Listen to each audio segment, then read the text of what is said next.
welcome to the March Mom Talk Thrive. We are going to talk about brothers and sisters becoming best of friends.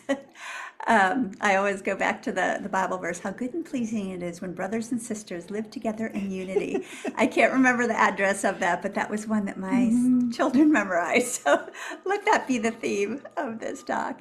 But yeah, so all three of us are here. We're not in the same place. That's the first time this year. Lots been going on, but Julie is remote, but she is here. And then obviously Anne-Marie and I are in the same room here. So we're excited, all three, to be back, putting our heads together to share this with you and our experiences.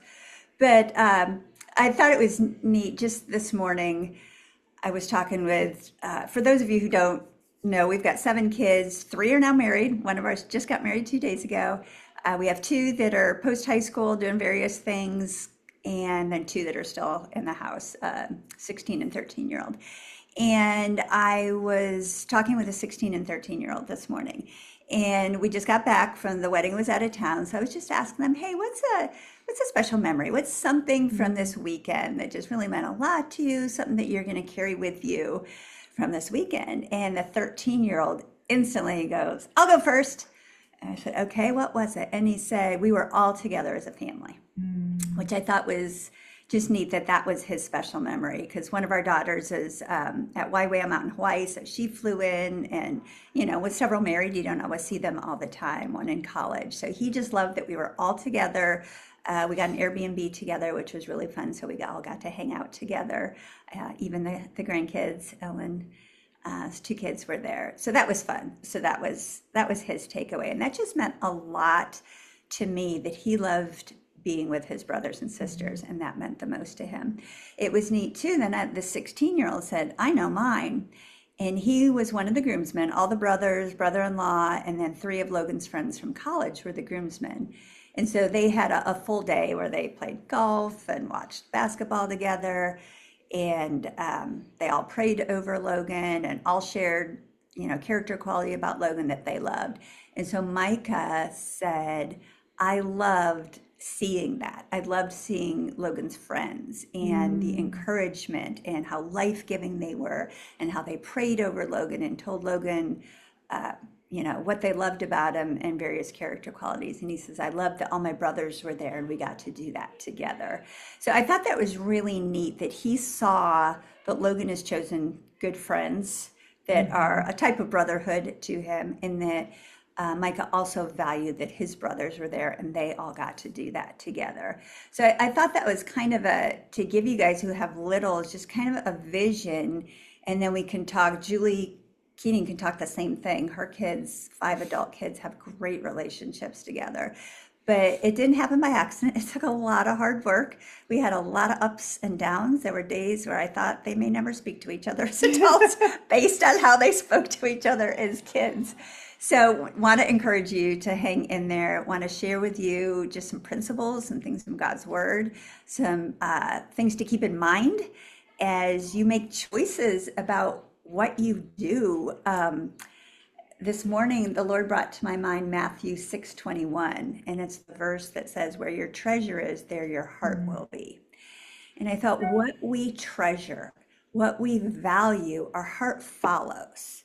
So, if we treasure, I don't know, something that isn't maybe of eternal value, and we chase after that, that's where our heart's going to be. If we treasure, college basketball is going on now. If we treasure that, like, above other things, if we can enjoy it. I know Janine's husband is a basketball coach, and I think that's awesome. I love that's part of their family identity. But you know what I mean, Janine. But when that gets put above the family and everything else, that's where our heart is going to be then, because we put our time, we put our finances, we put so much into it. And so thinking through, what do we treasure? What relationships do we treasure? And our heart's going to follow. We are going to invest in those things that we treasure. So as we talk today about the relationships that our children have with each other, that is something that I want you to treasure. And I think you all do. That's why you're on this call. But you treasure that your children will be best friends. Hopefully now, but definitely for a future reality. And because that is something you treasure, your heart is going to follow. And it's something the Lord wants. How good and pleasing it is when brothers and sisters live together in unity. So it's a worthy treasure to chase after. And that's why it is important to have a vision of what things can look like. And that's also an element of faith, because faith we don't see yet. It's of the things that are invisible. But just thinking, even picking up on the treasure in the basketball, if as parents the focus is getting them into sports and all these activities, and that becomes your focus, that does not provide the opportunities to build healthy sibling relationships, because you're running here, there, and everywhere all the time. The other thing is knowing that what the topic was. The other thing I thought about, because I get to look at a bigger picture than probably most of you are able to see at this stage of your life. But just thinking from way back in the beginning, when we talked about the priority of the husband and wife relationship, and that children are a welcome member to the family. And if that truly has become part of your mindset for your family as it grows, and we emphasize in the classes that weism. So your children, from the time the first one comes in and to how many the Lord may add to your family, as each child is welcomed and becomes part of the we, that really is laying a foundation for healthy sibling relationships, because you're not so focused on the firstborn, although obviously you can give them way more attention than subsequent ones. But if that mindset stays and resonates in your mind, that child begins to understand that I am part of a bigger picture. So when subsequent children come into play, there isn't that same sibling parents are, oh, I'm so afraid that they're going to be, my oldest child's going to feel displaced. Well, no, if they've been welcomed into your family, you're demonstrating a healthy husband and wife relationship, they understand that they are part of something bigger, and that helps them. Not that they're not going to have their issues too, because we still all struggle with I want my way, but at least the groundwork is there to know that from the beginning they're part of a bigger picture. But, Yeah. Julie Keating, what wise You have words anything do to you have to share? add?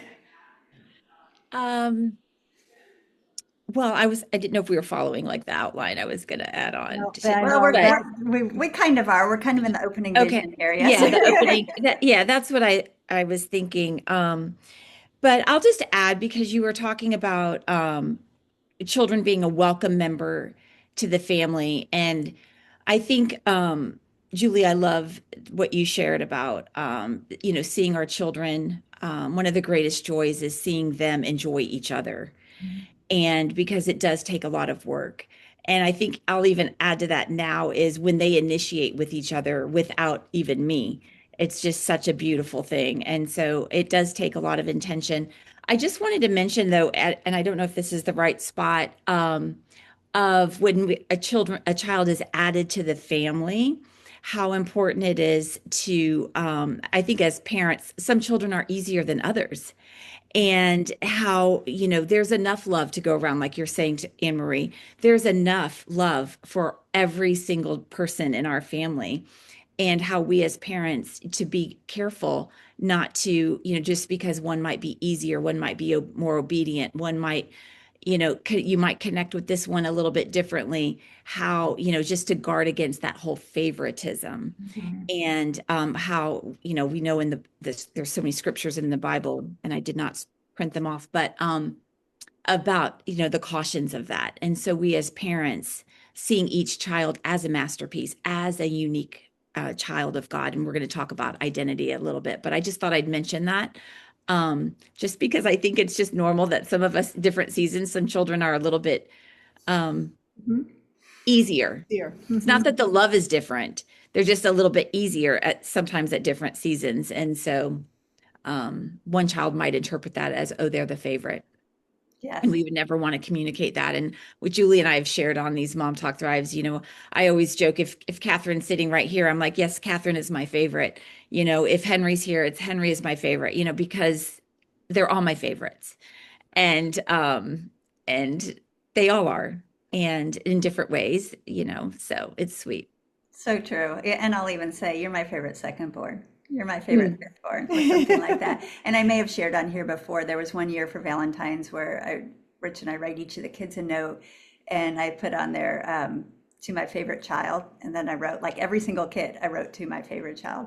And Jacob was just young enough, I don't know, 6, 7, 8, 9. Like he really thought, like, Oh, I won. the I favorite. am the favorite. So he like folded it up and kind of hid it because he knew the other siblings shouldn't He see didn't want them that. to get jealous. Yeah, and I remember then he saw his brothers like a day or two later, and he goes, "Wait, you're the favorite? Mom said I was the favorite."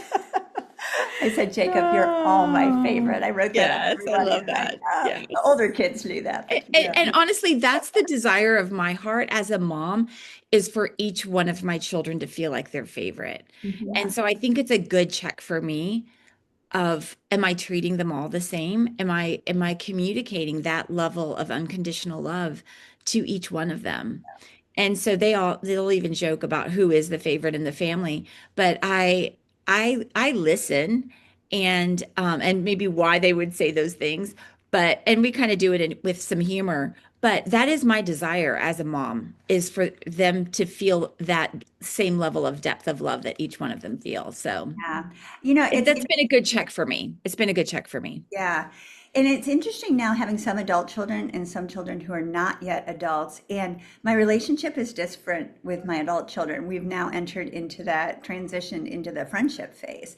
And so that looks different as a friend to my adult children than it Yeah. does to the children still in the home. So my younger children have even said to me, well, we all know that, at the time when just Ellen was married, she's like, we all know that Ellen's your favorite. And I was like, why do you say that? And they brought up a few things, and I realized what they were seeing was just that our relationship had transitioned. And so Yeah. I had to explain to them. I said, now that they're adults, we've entered into a different phase of parenting. I'm not Ellen's authority Right. anymore. Mhm. I am now her parent as a friend, and that's Yeah. why it looks different, and that's why you may think it looks like she's my favorite, but it's not. And that was a good for them Yeah. to Yeah. realize that and to understand that, oh, it's going to change. I said, I'm going to have that with you someday, and I can't wait. But right now, do what I say. No, I'm kidding. No, but that's probably what they were seeing. Yeah. You might have said something and it's like, but Ellen didn't do it. Right. Yeah, She well, didn't obey. And I'm not so, her authority. yeah. Right. That's a good point. So Yeah. it's good. It's good to have ongoing conversation. Mhm. I don't know. I had this idea that once they're adults, everything would get easy, but it's just still this ongoing conversation and communication needs to continue because misunderstandings still happen. And as we've talked about, there's still an enemy who's trying to get in between all of these different relationships. Yeah, for sure. And if one child is feeling less than, they may have the enemy whispering in their ear, Mom doesn't love you. You're obviously not the favorite. And so we need to continually be communicating truth and their identity, which again, we will get to. Good. All right. Shall we move on to point 2 about God's design for family unity? Oh, goodness. There's the verse right there. I Yeah. knew I had seen it. Psalm 130, 133, Yeah. 1 is the verse that says how good and pleasing it is when brothers dwell together in unity. Some verses, brothers and sisters, or maybe I added the brothers and sisters to my kids. But Yeah. Yeah, and it is something that is you've already alluded to, it cultivated over time. I know, and we even have that in the curriculum, that even when they're squabbling, you are going to be each other's best friends. And you just keep saying that. And again, the big picture that I get to see is the families like yours, the Keatings and others that now have older children, to see that being fleshed out. Because like you say, I mean, we're all human, so we all have our days when we're not as loving and kind with our words, and you think, oh, are they ever going to be best friends? But then to see the fruit of your labor and your intentionality is such a blessing and a gift. But yeah. yeah, my kids have said they remember us saying, "You guys are going to be best friends." I'm still saying it to Mike and Jacob all the time. You guys will be best friends. And they're like, "Yeah, we are, Mom. We're just working this out right now." But they remember that, and they remember that really being meaningful to them. It kind of gave them a vision for where That's their good. relationship was going, even at a young age when they didn't feel like best friends. And sometimes they did. I mean, there were times where I just Yeah. Hallmark moment, and there were other times I'm like, "Oh my goodness." what are they doing? Especially boys who can get very physical when, and then if you have a child who maybe is working on their self-control with their voice and their physical aggression, it can look, it can be like, "Ee." Yeah. And then forgetting the differences in sizes with the older playing with the younger. I mean, there's just so many teachable moments. Exactly. Yeah. Yes. Mike and Jacob, 16 and 13. One has man muscles, one does not yet have man muscles. So the way they were bantering and playing with each other even a year or two ago is Yeah. very different now. And I had to have a talk with Micah and say, you have man muscles now, your brother does not. Let's remember that. Yeah, yeah, that is so true. But I would love to hear from any of you. Just Yeah, because I know a number of you yeah. have adult children or nearly adult children now, and just how Yeah, it's and even playing if out. you don't, just some Yeah, of the things that face it. maybe if your parents did it well, giving you a vision for parenting into the future or anything. Iris, yes. I'm not going to come on this screen because I had a freak accident with my 2-year-old had butted me on Wednesday and gave me a little concussion. So I'm having Oh, makeup on. I don't look great. Yeah, I was not. And then a birthday party, and I potty trained him the next day. So like, but by the grace of God, we're on day 4 and he's doing really well. But I was like, I okay. have to get to day 4. I have to get to day 4. Anyways, so my mentor, she has four boys. One of them is in heaven. Her oldest is in heaven, and a girl. So she had 6 boys and a girl, and then her adult son. Tragically, his life ended. But she is so good about all things bringing kids God's way, and she's always who I go to for things. But she uses a catchphrase: "Treat each other right, and you'll be friends for life." And so I use that a lot on my kids. And her boys have all gotten married now, and all of their sons have been groomsmen in each other's weddings. And she said I didn't promote that and didn't ask that. That was not a requirement, but they all did that. And I love that. So I use it a lot with my kids. But something, and I'm not nearly as far along as you all are, and my oldest is only 12, but when he and his younger brother, who are only 25 months apart, when they squabble and struggle, sometimes I'll tell them, you're probably likely to marry someone who's similar to your brother because you guys are so different. So the better you get to know your brother and understand him, the easier it'll be in your marriage too. Mhm. And helping them see their differences, I think, and see them as a good thing. Well, he's not good at this, or you're good at this, but he's not, and he's not good at this, but I think I said it backwards both times. Anyways, but you can see like your brother is good at your shortcomings, and to see where you're very opposite. I try to help them point out where they can kind of complement each other. And then the last thing I've done since they were itty bitty was saying, out of all the kids of all the worlds of all times, God thought that Cooper was the best brother for you because we've had so many miscarriages. And it's just amazing to me the children that we actually got, and they look nothing alike. And they're so different, but the Lord knew what we needed. And I just think it's so important to remember that you could have had any kind of brother of any age, but this is the one that the Lord chose for you. And so this is the one that you get to love. Those are good. Very good. Love that. That's great. I've used that marriage example before, and I often too point, and we're going to get into conflict here in a minute and about helping them work it out.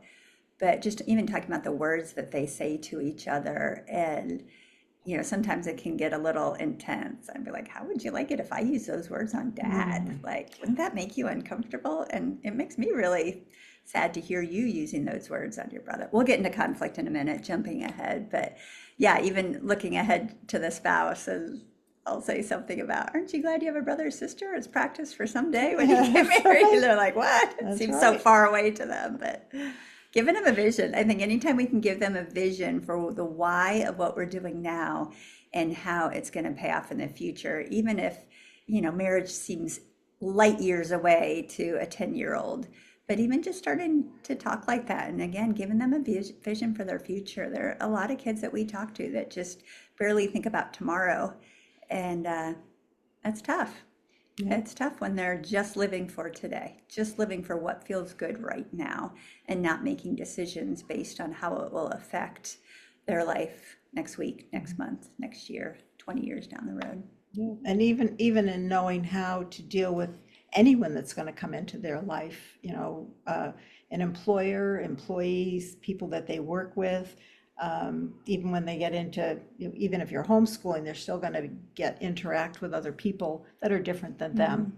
So learning how to interact with different people and different temperaments, and yeah, that have been trained differently. So a lot of teachable moments with children, siblings. I'm going to just add one thing real quick here, instead of saving all my notes for the end. But, we mentioned, like all of these moms on here have, we all have full plates, the kids' activities, different assignments that God has given us. And, doing all of these things can feel overwhelming. And but I just wanted to mention, I know for our family, what really helped us was really having this mindset of family identity. And we worked on it a lot in the summer. And so it was just a nice thing for me to be like, okay, we have a little bit less distractions.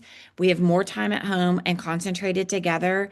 And so, how can we work on this? Like this was what I had on my mind was sibling relationships. And I even read that book, Making Brothers and Sisters Best Friends, out. We would have that as our morning table. Like I would just read, a little chapter or something. It's kind of a dated book. I don't know if there's a newer one out now, but that was my mindset, was how can we foster these relationships in the home? And because the reality is sometimes the school year can be very full and busy. But there's still windows. So what windows can I be working on this on? And so then also even the weekends, having that, what are we doing as a family? I mean, there were times, we're all spread in every which direction, but just before we said yes to something, what is the cost to the whole family for that? And so just being mindful of that. A birthday party across town for one child means the whole Saturday somebody's driving that person, all that. Just factoring that out. Like what can we say yes to, and what makes more sense for us to say no to, and making decisions as a family to protect that identity, but also having the children a part of those conversations too. And so that just really helped, I think, just to keep that in the forefront of conversations. Yeah. That is so good, Julie. And I love, even, you're right, there are times when you are so scattered as a family, even looking at your calendar, a week ahead, or sometimes even looking back at the last week and going, "Ooh, wow, we were really separated. Okay, in this next week, how can we make sure we come together at Yeah. certain meaningful times, whether it's meals, something like that?" We always really encouraged the siblings to go to their other siblings' music recitals, swim meets, whatever event a child had going on, if at all possible, the siblings all came and cheered that person on and clapped at the recital. Obviously, if they had other things going on, it wasn't possible, but there was no excuse, I'm just going to stay home. It's no, we do this as a family. And it wasn't even a question. It was, hey, Caleb has a piano recital. Okay, we're all going. And they kind of knew that. And did they always love it? No, but they just knew this was something that we do. We support our brothers and sisters. So, And that's probably, I'm assuming, you began as you meant to go, because it sounds like you didn't give, oh, do you want to go to your brother's recital? This is what our family does. And I remember, and Julie, you probably did it, and others probably do the same, but before the kids had their own iPhones, you had a big chart and you kept track of what the activities were. But at least the kids all knew, yeah. okay, we had this event that's going to be happening. So, for some, it's like, oh, I'm not that detailed. But if you're having experience, even with just a couple of kids, chaos in your home and thinking, oh, what's going on? Maybe this is a lesson that the Lord's trying to teach you in becoming a little bit more organized. And you can put up, even loosely, just some sort of a memo board, or just to help you keep on track. Because I'm assuming that this is the desire. I mean, I would assume for most parents, it's the desire of their heart that their kids will be friends and that they will support one another. But they're not going to learn to do that on their own. So that's where we come alongside and create that environment. Yeah. I'll jump in and quickly, because you mentioned like thinking ahead and planning. ahead, and we were seeing a season. We just got through it, but we had a season where my daughter had something every day, and family meals are important to us, but they don't always have to be at dinner, we realize. So we realize, okay, well, we can have these ones at this dinner time on these days, but we're going to have family breakfasts on these days. And so it kind of, in my head, I had thought all along, like, we prioritize family dinner. Well, our season just looks different. So we found a new meal time to make a sit down. It's a great idea. It's the principle that you're after. So, Exactly. yeah. Yeah, and it may be if it's a busy, season with sports, that the car time on the way, if you're together Yeah. in the car. And I know sometimes people are coming from different directions, but being really purposeful about what time you do have together. Yeah, it's the principle. And I love that. So good. It's the way we prevent ourselves from becoming legalistic too, is keep the Right. principle in front of us, That's not right. the how, That's but right. the why. I had written down in my paper, intentionally invest. And I love, Julie, what you said, you had to filter through, is the birthday party across town worth it? And you have to think through, is that friendship something we really need? Like, is it? Sometimes there are those friendships, they really are important. Yes, it's worth it. We're going to intentionally invest in that friendship. And other times you're like, you know what? We need to intentionally invest in having a meal as a family, or doing something fun together as a family. So just thinking through, being really intentional. If we're not intentional with our schedule, what we say yes to, our schedule will run us.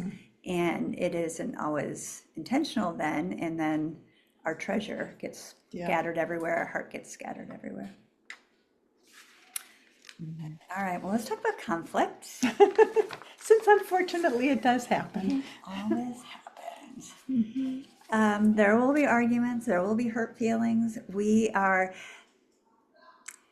need to remember that we were giving these very raw, rough, misshapen diamonds.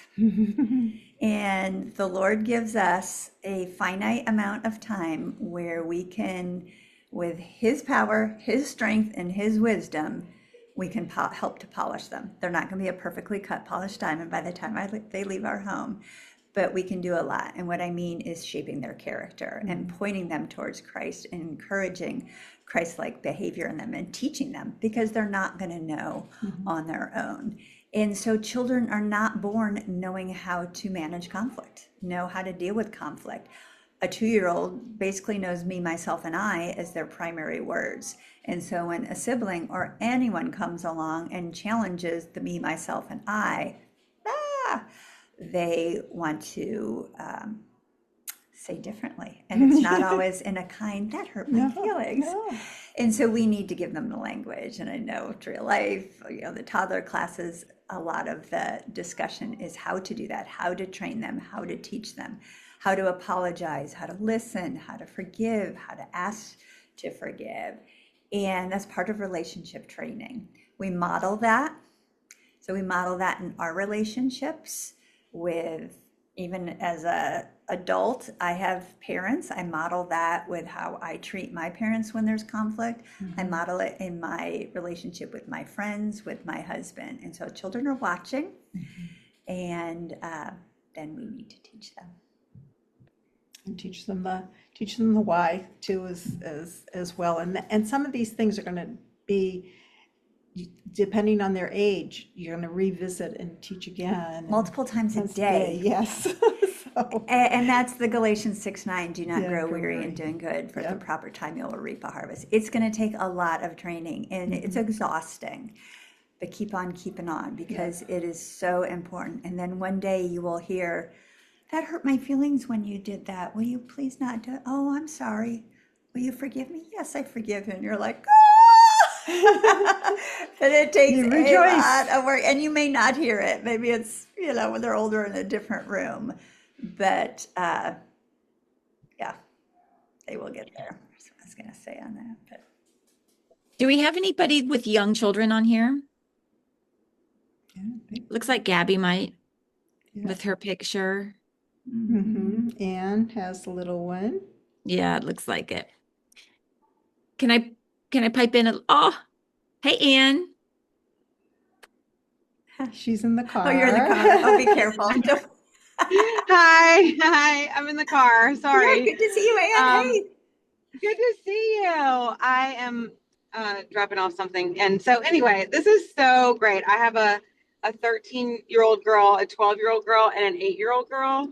And so we are very much in the thick of like conflict resolution, and everybody has middle school feelings, and there's a lot of like there's a lot of big feelings right now. And so I am like really trying to walk a fine line of like correcting and refining and like being a listener, because a lot of times my two oldest, just want me to listen. So I think that that's been a hard balance for me, is like, when do I correct and give advice, and when do I just like slow down and like maybe let them vent, not just with each other, but like with, classmates or whatever's kind of going on with them. Mm-hmm. We're also in the thick of like, there's one who everybody says is my favorite. It's just that she's the most helpful. She's just like really, she's just the most helpful. She just like cleans up after herself. She gets everything organized for her other two sisters. So it's not that she's my favorite. There's like y'all said, but it's just, you know, she's helpful. So Mm-hmm. that's kind of where we are with the three girls. Yeah. That's good. A lot of big feelings. Did you have something? Yeah. Really? Yeah. Yeah, I was just gonna, sibling relationships, as we're talking about, don't just happen. And how even at a young age, you're teaching them to share. You're teaching them um, to enjoy each other. And I just wanted to share something that we were taught really early on, that sibling relationships are a privilege, are a gift from the Lord, right? And so, but how we navigate those comes with some responsibility. And so when they're younger, right, we don't just let two little toddlers go and play. I mean, there's the alone time and then there's the playing with sibling time. I'm not going to spend too much time on this because I don't think that there's that many, but I think as parents, we create an environment where kids can thrive. If we are letting children just play all day without any structure or boundaries, they're not going to enjoy each other. They're going to start kind of having conflict. And so I remember when, if my young ones were having conflict, it was, you know what, we're going to have some alone time. And then it's a privilege to play with your sibling. And that was that mindset that helped me so much, even as they entered into older or elder years, was we need to navigate and how to, that's a privilege to spend time with your sibling. And then as they got even older, it's a privilege to spend time with friends. And if we can't prioritize and make these relationships at home a priority and treat them with honor and respect, then we don't have the freedom to have spend a lot of time with friends outside. So if Caroline and Catherine, there's a conflict, and we're not seeing, a heart that wants to work through it. There's certainly not perfection, but if there's just a hardened heart there towards your sibling, how can I send you off to go play with Ellen? And that would care, I would think that that's going to carry with you. And so we want to make sure that the relationships in the home are at a healthy place before you go and invest in relationships outside the home. And so that really helped me because we were a very social family. The kids were very, a lot of wanting to spend time with a lot of friends. But that was in addition. That was once these relationships were healthy, and also how they treated me. If your words towards me are disrespectful, then how can we invest in trusting your words towards other people are going to be honorable and respectful? And so it really emphasized the importance of having a healthy home environment before we did extra things. Um, but going back to the younger, I don't know if I was really, really clear on that, but when we are, spending time with our children, structuring our day, you have this wake time for our children and how they spend it and how it's ideal to rotate them. We're being parent directed. They have alone time. They have blanket time. It's dinner time. It's playing with sibling time. But if it's always just free for all, and you're there with their siblings all the time, and there's this conflict, I would encourage you to look at how much time are they spending together? If it's all the time, that might be very frustrating and exasperating, especially to the older one.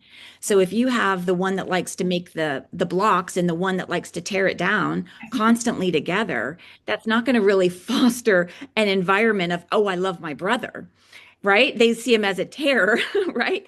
And so how can you create an environment and set them up to succeed that maybe playing blocks together with your little 2-year-old isn't the best thing to be playing together. You can play something else. And in your alone time, you can play the blocks or whatever. You can have your favorite toys and, you can help them to thrive and to enjoy each other. But what can they do together that's going to be enjoyable?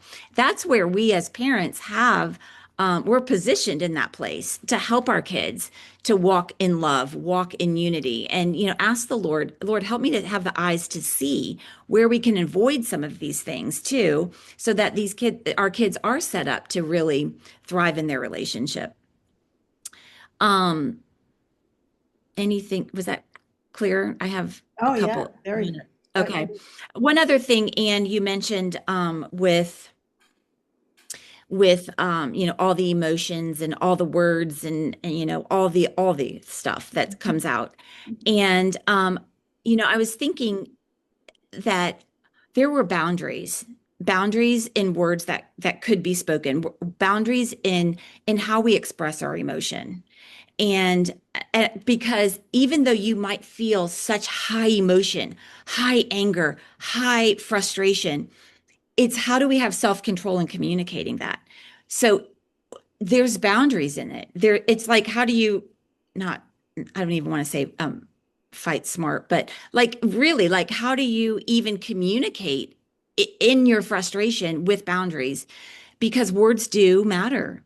Actions do matter. So if we are allowing our kids to say such hurtful things that they can never take back, like I hate you, or I wish you weren't, I mean, there's things that kids they're looking for the line and we own the line.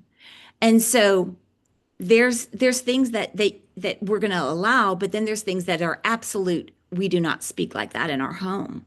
We're not going to allow each other we're not going to, in your frustration, you don't have the freedom to tear your brother down, to speak those words over him, to punch, hit, whatever. It's just not, that's not what we do. And so I think we as parents, I mean, there were so many years I felt like I just need a black and white referee shirt. I mean, it was just constant. I'm going to show up to work today and I've got a referee shirt on because that's what I felt like I did all day. But it's so worth it. But we have to have lines and boundaries. And so we care about their emotions, we care about their frustration and anger and all of that. But how do we talk through it and navigate through that?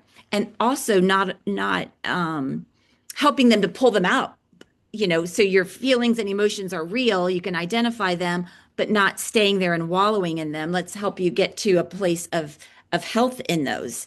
So, repentance is key. How do we make it right? We may say something, we may do something, but how do we make it right? How do we forgive? It's not just I'm sorry, or it's not just, a joke and move on. It's I'm sorry. I said those things that were very hurtful. Will you please forgive me? That will you please forgive me is so key to restoring relationships, not especially, but even with children and sibling relationships. Will you please forgive me? It sounds awkward and clumsy, middle school, but it's so important. And we're modeling for them, make relationships, just like we were talking about, relationships for their future. And so, those are the hills that are worth dying on. Those are the ones that you want to just really kind of create some healthy boundaries in your home and what's acceptable and what isn't. So anyway, those were just a few thoughts. Boundaries with words, boundaries with actions, and a big one for us is boundaries with humor. So easy to, oh, it's just joking. And humor can be so hurtful also. Yeah. So good. I love so many things in there that were I great, Julie, but know. I love, we train them to deal with conflict and then we referee the conflict. We've trained them and it's kind of like coaching them too is no, Right. this is the way you do it, ask for Right. forgiveness. And then once we have trained them, we have walked Yeah. through, coached, and refereed. There are times now, like I said, I still have the 13 and 16-year-old in the home where I'll be in the other room and I hear them having conflict. And so in my mind, and I think you referenced this, Anne, like when do I jump in or when do I let them work it out? And so I'm in the other room and I am listening acutely and praying for wisdom. Do I jump in on this? Because I know they've been taught. I know they know what to do. It's can they bring in their emotions? Yeah. Also giving them space that sometimes the emotions are so intense, resolution may not happen in the moment. Sometimes they need some space to process it, to calm down, to get self-control. But they do have to, at some point, come back and someone needs to seek forgiveness. There needs to be a restoration between them. But I'm praying for wisdom. And there are times where maybe it doesn't go so well. Maybe they didn't quite work it out or they can't work it out. And that's where Matthew 18, I tell them, you guys need to try to work it out. If you can't, then you may come to me. They try not to do that because they know it doesn't always go well for both of them, but they try to work it out. But I will listen to them and I'll let one of them speak and I tell the other one they have to be quiet. They speak. And then I say, okay, now you have to be quiet and you go ahead and speak. And what is your side? You can, refute anything that they said, bring your side to it. Usually they have a whole new perspective. I'm like, oh, the first one makes the other one, the second one just sound evil. And then the second one brings theirs. And you're like, oh my goodness, there were two sides to the story. And I let the other one respond. So it's just trying to listen to both sides. Very often when they're Yeah. allowed to say it kind of evenly to the judge, their stories can change a little bit. And we eventually get to what happened and what needs to happen to bring resolution. Another thing that will often happen, maybe they did kind of resolve it, or they even did resolve it, but I might have a few coaching tips, and I don't always. Sometimes they resolve it, and I'm like, you know what? Praise the Lord. And I might go in and tell them, hey, I heard that. Good job, guys. You worked that out. And I want them to know, like, I heard it, and you did it. You didn't need me. Good Very job. fun. This is what we've been training you to do. Other times I will bring one in at a time to talk to me. And the only thing I will say, because there's a lot of times it's usually not one person's fault. Right. There's two people tangoing here and there's two people sinning against each other. And both of them are doing something that they probably shouldn't have done. And so I will bring them in separately and privately so the other sibling can't hear it. And I'll say, hey, I heard that whole situation that went on. If you could go back and replay whatever just happened out there, what would you do differently? Well, no, I said, I don't want to hear about I know, I'm going to have a conversation with him. Don't worry. They're like, okay, good. I said, just you, what could you, if you could replay it, what would you? Oh, I probably shouldn't have, or I should have. I'm like, okay, that's right. And then I send him out and I bring the other one. And so it's not a time for them to tattle, for them to tell me how they were wrong, they know I'm going to deal with that other sibling. And so they have confidence that I will be just and fair. But I also want them to own their piece in it and to take ownership and to think through how could I have done that differently. And I often talk about with them too. I said, does your brother know how to push your buttons? Or actually I ask them, I'll say, do you know how to push your brother's buttons? Like if you want to annoy them, do you know what to do? They're like, oh yeah, easy. I mean, they know exactly what button to push and they're going to get a response. And I'll say, yeah, and your brother knows how to push your buttons too. Why do we do that? And so just kind of thinking through, because sometimes they do it and they don't even realize it. They're just mad. They want to, whatever. They just go up and they just want to push the button. And say, so I'll have that conversation with each of them just to bring realization. Okay, when you say that, you know you're pushing his button. And so let's work on not saying that, not doing that. Because a lot of times they really don't even realize it. We think, how could they not see that? They really don't. It's just become maybe a habit that we didn't even know we allowed, but we're starting to see it every day. And we're like, wow, we didn't even realize that. Yeah. That's good. That's good. One other thing too, that Anne, that you had mentioned with your daughters, especially the older two, that I found helpful, and actually Julie Keating's got kind of a neat little phrase that I think they use it in their family, but I've heard it from her. But asking, okay, do you want me to just you want it? What I wrote it down. Okay, are you just sorting, or are you seeking for some answers? And I think Julie, the phrase that Julie Keating says, okay, um, are we snorkeling or are we scuba diving? So it's just kind of a way to find out, because sometimes it's, well, we all need to sort sometimes, but particularly these middle school girls, they do a lot of sorting, and we're so quick to want to fix it, and that's, as they are sorting, oftentimes they come to their own solution, which is really what we want them to do anyway. So, but that sometimes is helpful for us as the mom to know, Yes. okay, Yes. do I speak or do I Yes. hold my tongue? Just a reminder, we are training them all these life skills, these character qualities, because someday they're not going to be living in our home where we can be there to teach them and train them. We're teaching them how to resolve conflict in a life-giving, healthy way, because someday they may be married. They're going to have adult friendships, and what a gift we can give them to be able to resolve conflict. And again, it's a process. It is, Y'all, it takes time. I'm still working on it with a 13 and 16-year-old. We are making tremendous progress. Well, and thankfully in your situation too, they have their older siblings that have modeled this, which is really good.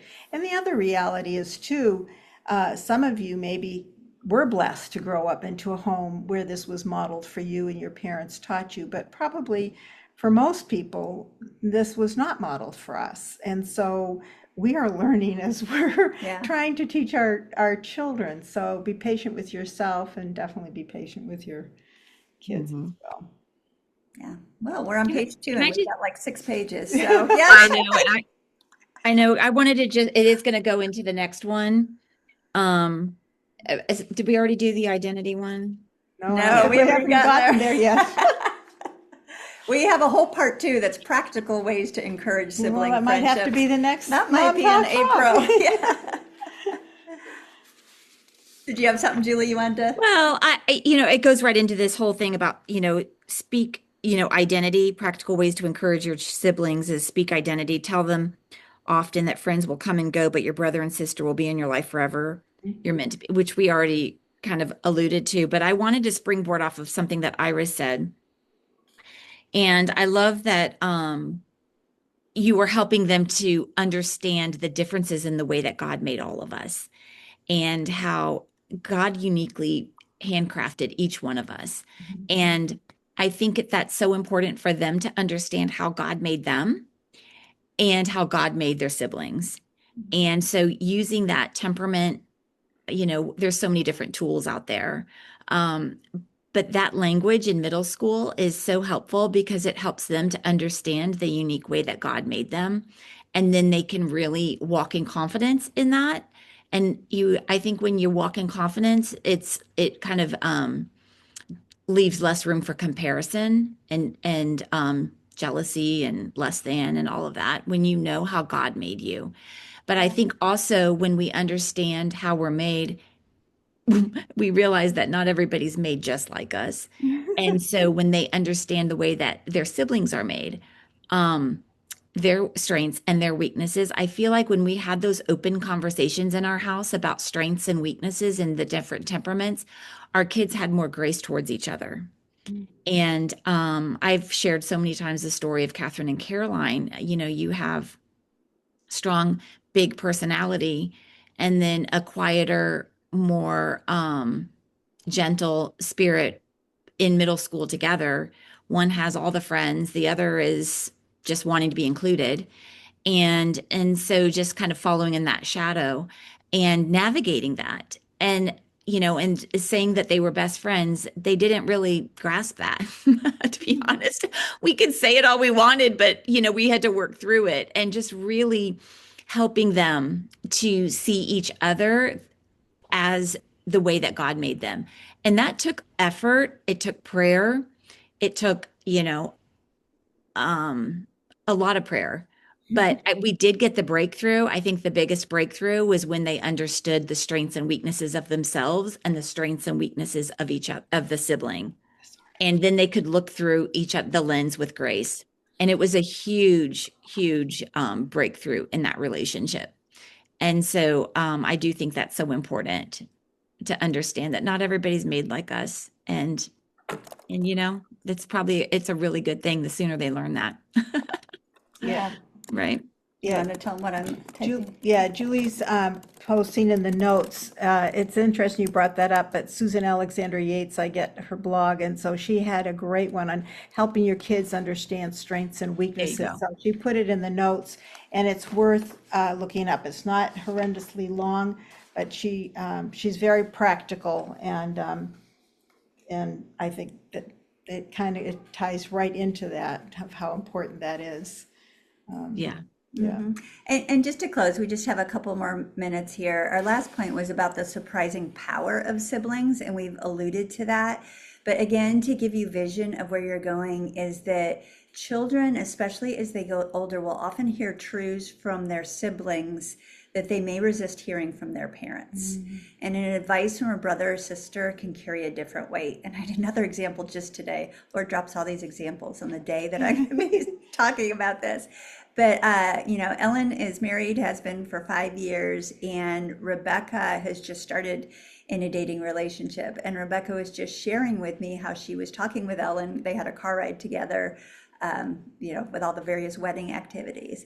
And Rebecca was saying, Ellen was just sharing this with me, and I need to talk to her more about relationship advice. And she said, she just had so many good things I hadn't thought about. And I was like, wow, I feel like I told her some of those things, but that's okay. If she's hearing it from her sister, I love that. And so I feel like I have another, Advocate. another person on our team to be speaking relationship advice in, because you walk that tenderly as a parent. Thankfully, Rebecca is open to that, but to hear that she's open to receiving that advice from her sister is huge. I've had some of the older brothers talk to the younger brothers and just share a few things. And it's just so interesting how the younger brothers take it differently. And it just carries so much weight. They just have so much admiration and respect for these older brothers who are married and working. And, they just seem so old. Yeah. This is And the true. encouragement just lands even deeper when an older brother says something encouraging to them versus a parent. Our encouragement is huge and it's gold. Don't get me wrong there. But sometimes I think they look at us like, you're my mom, you're supposed to say that. Yeah. And so, but they know a brother or sister doesn't have to. They're choosing to. Yeah. And it's kind of digressing a little bit, but it brought back you homeschool, but even if you don't, even if your children are in going off to school, when they have times together, and especially for those that have a greater span in years, but when you were homeschooling, for the younger ones, part of your schedule was that older ones spent time with the younger ones. And I've personally been able to see that carried out now as the age gap is, big for some of them, but yet how the older brothers, Caleb and Logan, have been intentional in investing in Micah and Jacob. And Ellen as well with her sisters, but especially for the boys, to see that being carried out. So that fostered that relationship even more that it's played out now. And then Iris asked, when does that typically start, the siblings taking advice in congruence with the parents' advice? I think a lot of it depends on the age gap, because the younger child will take advice quicker if there's a bigger age gap. Right. Yeah, 2 years is probably not so much. Yeah. I would think if they're closer in age, between 2, 3, 4 years in age, it's probably not going to be until they're at least high school, maybe even post high school, depending.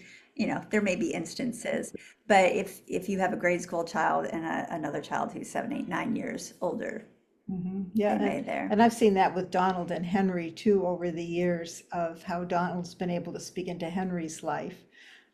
So it's just really, Yeah. And what is there, like 5, 6, 7 years between those two? Between them, it's 6. 6, yeah. So just enough, Yeah. That's, 6 and a newborn, not so much, even 12 and 6. But by the time, they get into their older teens and they've got a younger brother, Yeah. it's neat to see. Yeah, you do have some of those gaps. That's good, Iris. It really is. It is such a blessing to see these adult kids enjoying each other. One warning though, and I know Julie, you were the first one who brought this up to me, and I have seen it when like you have all the sisters and you have this text chat with mom and the sisters, then all of a sudden there's a text chat that's just the sisters, and you're like, why am I not a part of that? Or with the brothers or the kids are all texting and we have a family text chat because all the kids have phones now, but all the kids have their own text chat. And I'm kind of like, I know, Why am I that's not a a whole part? nother transition. but I also celebrate that. I That's know it. it's a good thing. Yeah. They don't have it because they're trying to hide anything No. from mom and dad. There's just some things that they love to banter back and forth. And so it's beautiful. It's really interesting as you have adult children. I even experienced this weekend with a son getting married. These things that we pray for, and then they happen. You got to be ready when God answers that prayer. I know, yeah. I've been praying for a wife for my son. I've been praying for a godly woman, and he brings her, and I'm like, but I was the woman in his life. Why is she replacing me? So I'm celebrating and praising God, but just know there's a little part of your mama heart that's like, oh, okay, this is good, this is good. And same with the kids growing up, and we Yeah. want strong sibling relationships. And so when it happens and they make plans, they'll talk about a movie night, and they're like, hey, we're all going over to Caleb's house. We're all watching a movie together. And I'm like, okay, I'll be home alone. I'm so happy for it. No, I'm kidding. Oh, all good. But Yeah, it it just is. brings up emotions. No one had prepared me for that. Yeah, And again, Yeah. it's all good. But. yeah. Alrighty, well, we will close. We are at 1 past the hour. If you want more tonight, maybe we'll get to part 2. I don't know. But we're going to be on again at 8 p.m. Eastern time. Would you like to close us? Sure. Oh, Father God, I thank you that we are together with our siblings, and we are walking together in unity. And I just thank you for the wisdom that you have given each of us, and now that we have learned and gleaned from one another, that we would apply this in our homes. And again, I thank you for these women who are being so intentional. Bless their efforts, and may they sense your presence when they are growing weary to just persevere, because that the fruit will come. And I thank you for those women who are further along and are seeing, reaping this good fruit, to be able to encourage the younger. Just bless you and thank you and praise your name. In your son's name we pray, amen.